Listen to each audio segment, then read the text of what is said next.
The next step is to tune feed forward, and feed forward is a part of the PID controller that directly responds to stick deflection. The idea being that as soon as the stick begins to deflect, the quad probably should start moving, at least somewhat, even though the P term and the D term and the I term haven't really caught up to the fact that the situation is changing. Again, for more detail into what feed forward is and how it works, Chris's tuning video has that. A link in the video description, of course. We're going to follow his guideline and put feed forward transition at 0, and that is the default. And what let's do is let's go back to the previous log and look at how we're doing, because we've already got a log that's full of flips and rolls. So the very first log that I did was log 05, and that had the sliders at 1.0. We'll just look at that rather than do another flight. And here in Blackbox Explorer, we're using UAV Tech's Blackbox templates.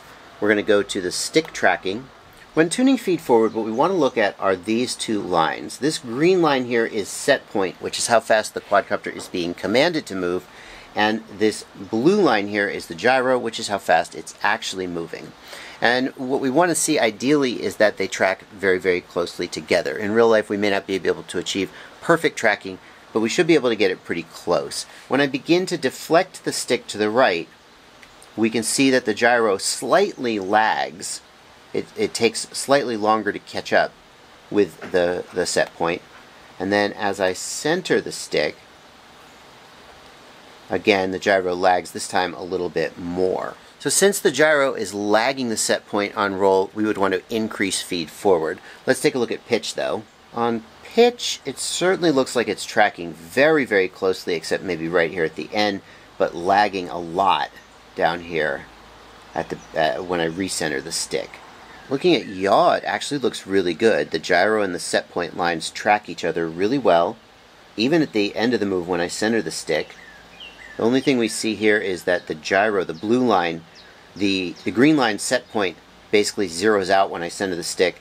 The quadcopter continues moving the other direction and overshoots slightly, which is not that surprising on yaw because yaw has so little authority. There's no bounce back or anything. This blue line doesn't go back below the center. So we're going to raise feed forward just a little. This is a place where sliders for the individual 3 axes would be really nice, because like yaw feed forward is darn near perfect. Pitch and roll could go up a little bit. And likewise, when I was getting the P gain, the axes didn't all quite reach, the slider wasn't perfect for each of the 3 axes. You could always manually type the numbers in if you really wanted to get this tweaked, but we're going to stick to the sliders for now. Let's raise the stick response gain by, let's say, by 0.2 and save, and we'll see how that flies. I'm also going to look and see if I get those jitters now that I put the sliders back at 1.0. Smooth. It is not better. Gyro is still lagging at the end. But here we start to see a little bit of overshoot, and that is a sign that it's starting to get too high. So you see here, as I begin to deflect the stick, the gyro is lagging the set point. It's to the right of the set point. But then at the end, as I reach full stick deflection and stop moving the stick, the gyro overshoots slightly. And then here at the end, oh yeah, this is bad right here. It crosses over and overshoots the other direction. So this is a sign that feed forward is too high. This especially at the end of the move where gyro crosses over feed forward and then overshoots the other way. That's a sign that feed forward's too high. But I am going to go ahead and knock that slider down from 1.2 to 1.1 and see how that works.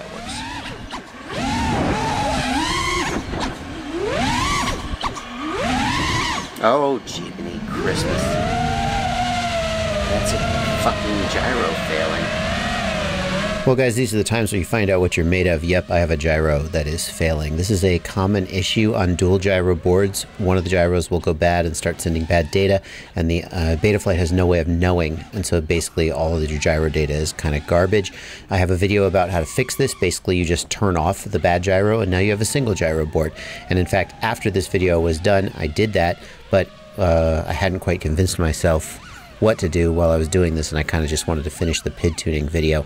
I am so tempted to just cut this out and be like, that's not really relevant to the video, and anyway, it's my flight controller, and I just don't want it to look bad, but that's not how I roll.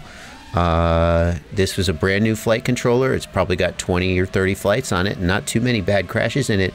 Gyro is failing, and if you have run into that experience, either turn the other gyro off, link in the video description how, or ask for a new one under warranty, because that, I mean, well, 30 flights, I don't know if they'd warranty it. Here on roll, we have excellent tracking on stick deflection with just the tiniest bit of overshoot, and not spectacular tracking on recentering the stick, but no situation where we cross the line and overshoot, where the blue line overshoots and crosses. So that's pretty good. So we can find another one. Same thing here.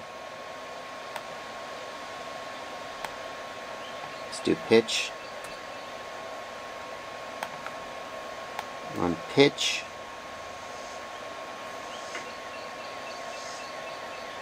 yeah, really laggy tracking here. On recenter, again, yaw's pretty good.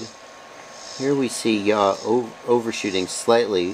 The blue line crosses over just a little bit and is ahead of the green line, indicating feed forward would be a little too high.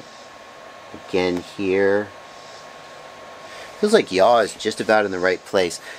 Pitch and roll, we could go to 1.2 and maybe we would have just a little bit of overshoot, or we could leave it at 1.1 and be just a little laggy, but you're not going to be able to get it absolutely perfect. There you go though.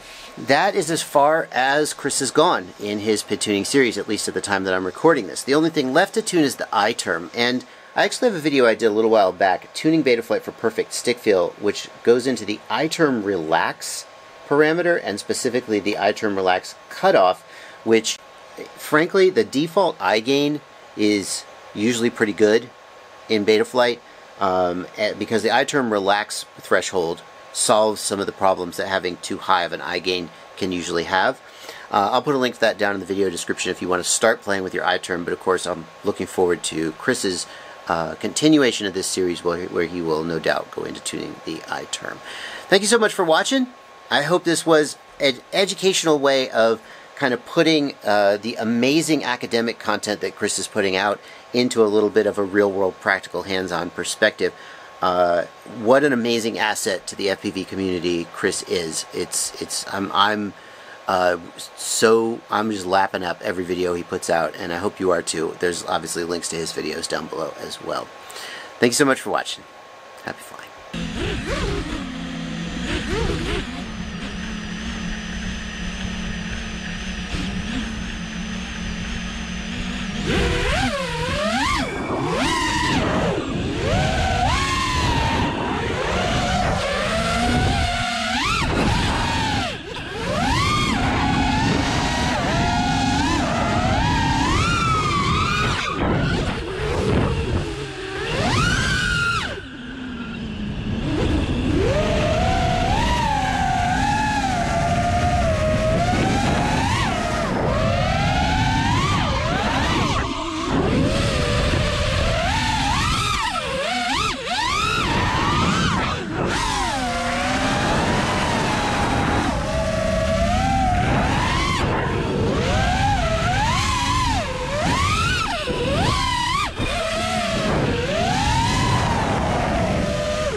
Do you see this baby? Isn't he cute? Hit the subscribe button. Join my Patreon. Use my affiliate links. Or just keep watching videos. That's better than nothing. Cuckoo Gaga, subscribe to my daddy.